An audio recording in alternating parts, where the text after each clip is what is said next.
इन्दुसैवन्द्याणं तिरुगणहितमहुरविशदवक्काणम् अन्तातीतगुणाणं नमोजिणाणं जितभवाणम्। बोलिए श्री खजाराठ शांतिनाथ भगवान की जय। आचार्य श्री कुंद कुंद स्वामी की जय।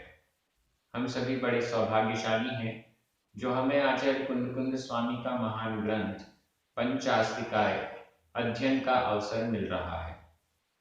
हम सभी भक्ति भाव और विनय पूर्वक इस ग्रंथ का अध्ययन कर रहे हैं और लगभग कुछ ही गाथाएं शेष हैं और हमारा यह ग्रंथ पूर्णता को प्राप्त हो जाएगा। अंतिम अधिकार चल रहा है मोक्ष मार्ग चूली का अधिकार। आज की जिन दो गाथाओं का अध्ययन हम कर रहे हैं क्रमशः गाथा क्रमांक 159 और 160। इन दोनों गाथाओं में 159 नंबर गाथा में स्व चारित्र जो कि स्व समय का पर्यायवाची है, इसको परिभाषित किया जाएगा कि यह स्व समय क्या होता है, स्व चारित्र क्या होता है और कैसे मुनि महाराज इस स्व चरित्र को प्राप्त कर पाते हैं। और इसके बाद व्यवहार मोक्ष मार्ग का वर्णन गाथा नंबर 160 में आएगा, जो कि बहुत सरल है और बहुत अच्छे से हम समझ सकते हैं। चलिए प्रारंभ करते हैं गाथा क्रमांक 159। उच्चारण।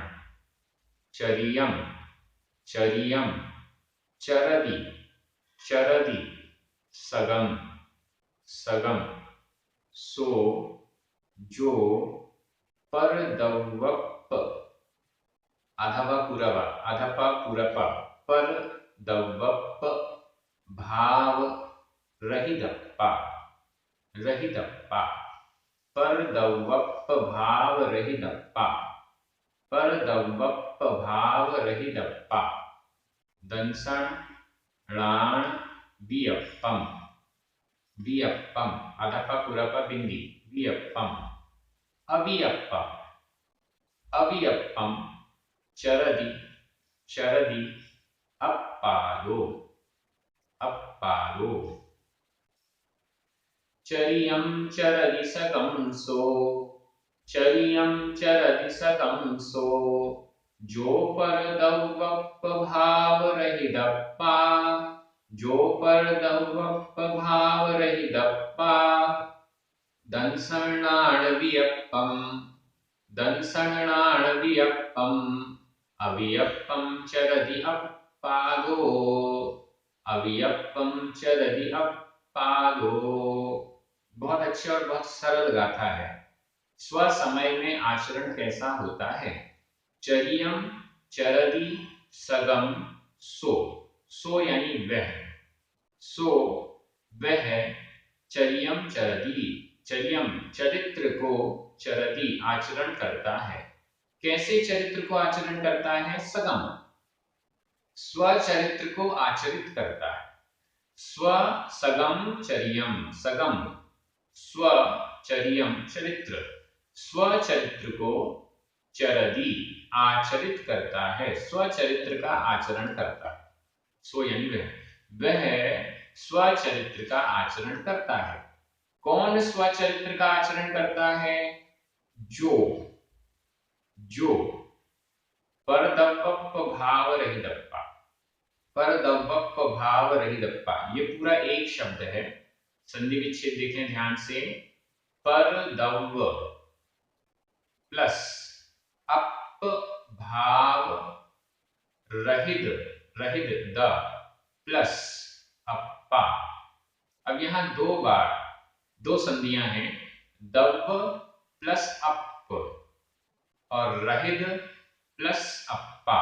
दोनों ही जगह जैसे दव्व में छोटा आ और अप्पा का छोटा आ, रहिद में भी छोटा आ और अप्पा का बड़ा छोटा आ, दोनों मिलाकर बड़ा आ हो जाता है। और आधा पा पूरा पा ये संयुक्त अक्षर है। संयुक्त अक्षर से पूर्व जो दीर्घ स्वर है वह ह्रस्व हो जाता है, छोटा हो जाता है, तो वापस रहिदप्पा ऐसा हो गया और दब्बप ऐसा हो गया। दोनों जगह एक ही प्रकार की संधि है। जो परद्रव्य, जो परद्रव्य, जो व्यक्ति, यहाँ व्यक्ति से तात्पर्य जो रत्नत्रयधारी मुनि, परद्रव्य, परद्रव्य पर अपभाव, आत्म भाव से रहित, अप्पा आत्मा, जो कहते हैं ना पुण्यात्मा, पुण्यात्मक, तो वैसे ही आत्मा शब्द लास्ट में भी जुड़ा हुआ है। परद्रव्य से आत्मा, आत्म भाव से रहित बना, परद्रव्य के प्रति, परद्रव्य के प्रति, परद्रव्यों के प्रति आत्म भाव से रहित बना, जो परद्रव्यों के द्वारा, परद्रव्यों में अपभाव से रहित है, आत्म भाव से रहित है। परद्रव्यों के प्रति जो आत्म भाव नहीं करता है, परद्रव्यों को जो अपना नहीं मानता है, परद्रव्यों में जिसकी आत्म बुद्धि नहीं है, परद्रव्यों के प्रति जिसमें ममत्व परिणाम नहीं है, ऐसा व्यक्ति, पहली कंडीशन, कौन स्वचरित्र का आचरण कर रहा है, उसका पहला कंडीशन, जो परद्रव्यों के प्रति आत्मभाव से रहित है, जो परद्रव्यों के प्रति ममत्व अहम बुद्धि नहीं रखता है। परद्रव्य शरीर, यह शरीर जो है, जो दिखाई दे रहा है, वह पर है।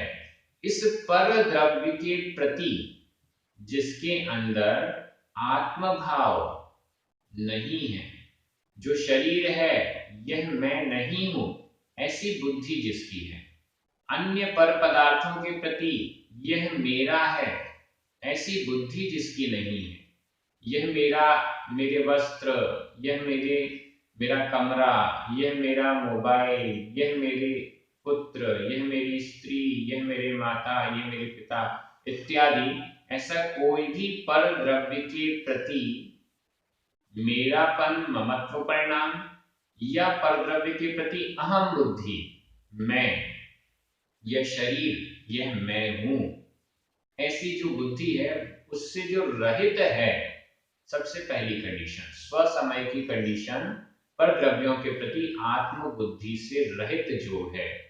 इसके आगे कह रहे हैं दंसणान व्यप्पम, दंसणान व्यप्पम, दर्शन और ज्ञान के व्यप, विकल्प को, दर्शन, दंसन, दर्शन, नाणम ज्ञान, दर्शन और ज्ञान के व्यप्पम, विकल्प को जो अव्यप्पम, अविकल्प रूप से चरदी आचरण करता है। ज्ञान और दर्शन का जो विकल्प पूर्व अवस्था में बना हुआ है, उस विकल्प को भी अविकल्प यानी अभेद रूप से जो आचरण में ला रहा है, जिसके अंदर ज्ञान और दर्शन की भेद बुद्धि भी नहीं रही, परद्रव्य के प्रति आत्मबुद्धि तो है ही नहीं, साथ में ज्ञान और दर्शन की जिसका अविकल्प हो चुका है, भेद रहित हो चुका है, जो भेद रत्नत्रय और अभेद रत्नत्रय की बात की गई थी, तो वे अभेद रत्नत्रय के चरम पर पहुंच गए। अप्पादो स्वयं से, अप्पादो अपनी आत्मा के द्वारा, अपनी आत्मा के पुरुषार्थ से दर्शन और ज्ञान के विकल्प को अव्यप्पम चरदी, अविकल्प रूप से आचरित करता है। दर्शन और ज्ञान के भेद को जिसने अभेद में कन्वर्ट कर लिया है, अप्पादो अपने द्वारा, अपनी आत्मा के द्वारा, ऐसा वह सगम चरियम चरदी, वह स्वचारित्र का आचरण करता है। स्वचारित्र का आचरण करता है। कौन करता है? जिसने परद्रव्यों के प्रति आत्मबुद्धि हटा ली है और जिसने दर्शन और ज्ञान के विकल्प भेद को भी अपने द्वारा अभेद में कन्वर्ट करके आचरण कर रहा है। जो पूर्व अवस्था में भेद अवस्था में था, उन सब को अपनी बुद्धि में अभेद रूप से देख रहा है। वही ज्ञान है, वही दर्शन है, वही सम्यक दर्शन, वही सम्यक ज्ञान, वही सम्यक चारित्र। रत्नत्रय अब भेद रूप नहीं रहा, अभेद रूप हो गया है। जिसके आचरण में, जिसकी दृष्टि में, जो ध्यान अवस्था में लीन हो गए हैं, ऐसे वे मुनिराज सगचर्यम चरदि स्वचारित्र का आचरण करता है। ऐसा हमें समझना चाहिए। एक बार मैं हिंदी अर्थ कर रहा हूं, आपकी नजर प्राकृत शब्दों पर जाएगी। जो पर द्रव्यों के प्रति आत्म भाव से रहित है और अपने द्वारा दर्शन ज्ञान के विकल्प को अविकल्प रूप से आचरण करता है, वह कहां पर लिखा हुआ है? सो वह स्व चारित्र को आचरित करता है। स्व चारित्र का आचरण करता है, वह स्व चारित्री है, वह स्व समय है, ऐसा समझना चाहिए। इस गाथा में व्याकरण की दृष्टि से देखें, सो, जो, पर दव्वप भाव रहिदप्पा, और हाँ, ये सब प्रथमा विभक्ति के एक वचन है। चरियम, सगम, दंसणाण व्यप्पम, अव्यप्पम, ये सब द्वितीय विभक्ति का एक वचन है। और चरति दो बार आया हुआ है। वर्तमान काल अन्य पुरुष एक वचन का क्रिया रूप है। अपादो, यह पंचमी विभक्ति का एक वचन है, ऐसा समझना चाहिए। गाथा बहुत सरल है। अब हम अगली गाथा में चलते हैं, जिसमें व्यवहार मोक्ष मार्ग का स्वरूप बताया है। इसके पूर्व भी व्यवहार मोक्ष मार्ग का स्वरूप बताया गया गाथा के द्वारा, फिर यहाँ पे दोबारा रिपीट क्यों किया गया?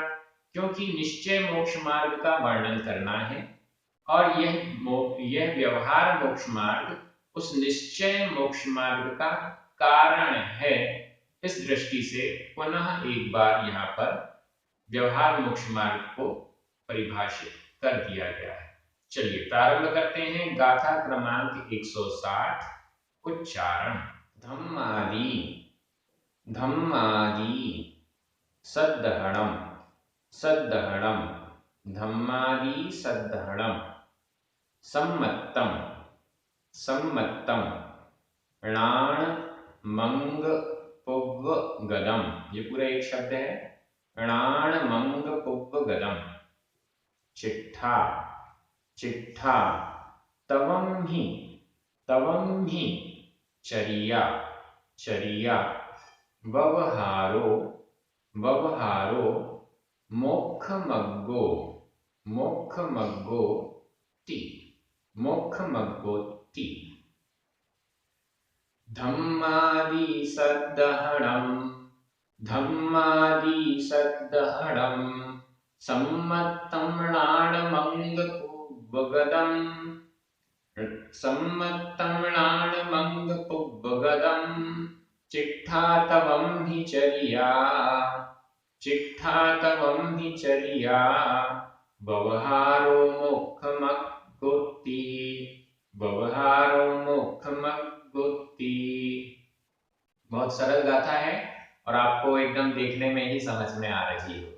व्यवहारो, व्यवहार, मोक्षमग्गो, मोक्ष मार्ग ति, इस प्रकार से यह व्यवहार मोक्ष मार्ग है। मोक्ष मार्ग दो प्रकार का, व्यवहार मोक्ष मार्ग और निश्चय मोक्ष मार्ग। व्यवहार मोक्ष मार्ग को भेद रत्नत्रय भी कहा गया और निश्चय मोक्ष मार्ग को अभेद रत्नत्रय कहा गया। व्यवहार मोक्ष मार्ग कारण है और निश्चय मोक्ष मार्ग कार्य है। निश्चय मोक्ष मार्ग तक पहुंचने के लिए व्यवहार मोक्ष मार्ग का आश्रय लिया जाता है।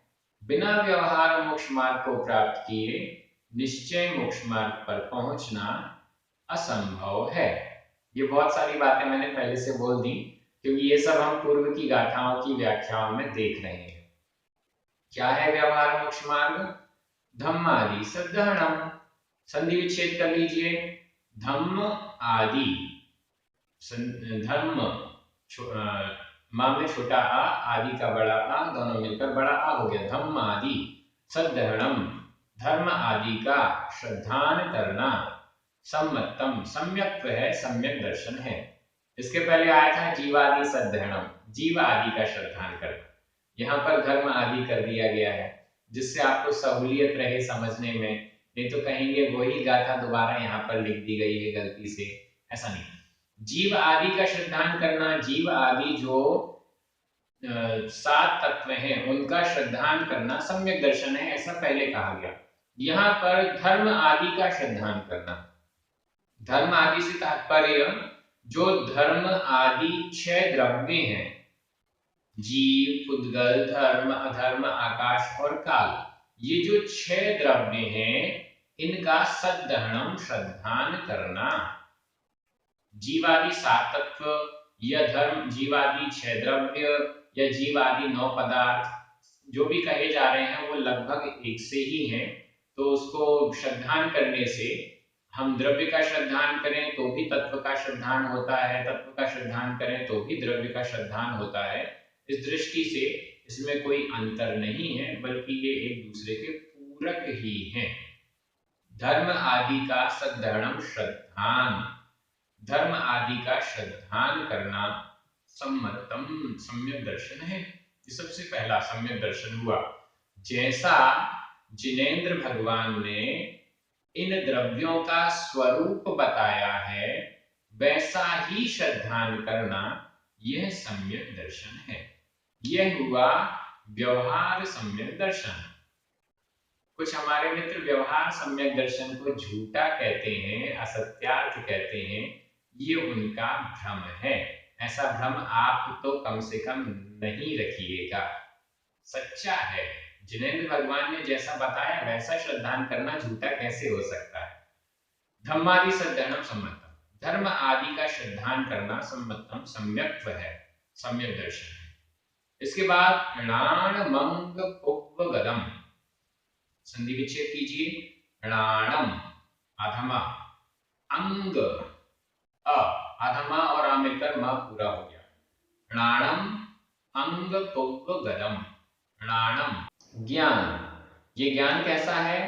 अंग पुव्व गदम, अंग और पूर्वगत, अंग और पूर्वगत वाला यह जो ज्ञान है वह नाणम सम्यक ज्ञान है। सम्यक दर्शन के साथ जो भी ज्ञान होता है वह सम्यक ज्ञान इस संज्ञा को प्राप्त होता है। यह सम्यक ज्ञान उत्कृष्ट रूप से कितना है? सम्यक ज्ञान यहाँ श्रुत ज्ञान को कहा जा रहा है। तो श्रुत ज्ञान द्वादशांग होता है, 12 अंग, और यदि अंग और पूर्व की दृष्टि से देखा जाए तो जो 12वां अंग है उसके ही 14 पूर्व ये भेद बन जाते हैं। तो इस दृष्टि से अंग और पूर्वगत जो श्रुत ज्ञान है उसे ही सम्यक ज्ञान कहा जा रहा है। अब गृहस्थ की दृष्टि से सम्यक दर्शन गृहस्थ को हो सकता है, सम्यक ज्ञान भी गृहस्थ को हो सकता है। पूर्ण द्वादशांग का ज्ञान भले ही ना हो पाए, लेकिन अंगों और पूर्वों का ज्ञान योग्यता अनुसार हो सकता है। ये हो गया सम्यक ज्ञान। सम्यक दर्शन और सम्यक ज्ञान ये युगपत एक साथ होते हैं। जैसे ही सम्यक दर्शन हुआ वैसे ही जितना भी ज्ञान है वह सम्यक ज्ञान इस संज्ञा को प्राप्त हो जाता है। इसके बाद चारित्र धारण करना होता है।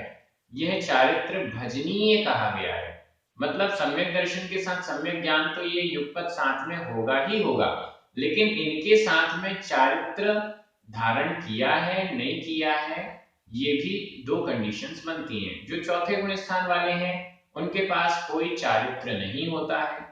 पंचम गुण स्थान वाले हैं उनके पास देश चारित्र होता है, और जो 6वें 7वें गुण स्थान वाले मुनि हैं उनके पास सकल चारित्र होता है। ऐसा समझना चाहिए। चारित्र क्या है? चिट्ठा तवम ही चर्या, चर्या, चर्या मतलब चारित्र, चारित्र है, चर्या है। क्या है चारित्र? चिट्ठा, चेष्टा, चेष्टा, पुरुषार्थ, क्रियाशीलता। किसके प्रति क्रियाशीलता? तवम ही, तप में, तवम ही सप्तमी विभक्ति का एक वचन। तप में जो चेष्टा है, तप 12 प्रकार के तपों के प्रति जो पुरुषार्थ है वह चर्या, चारित्र है।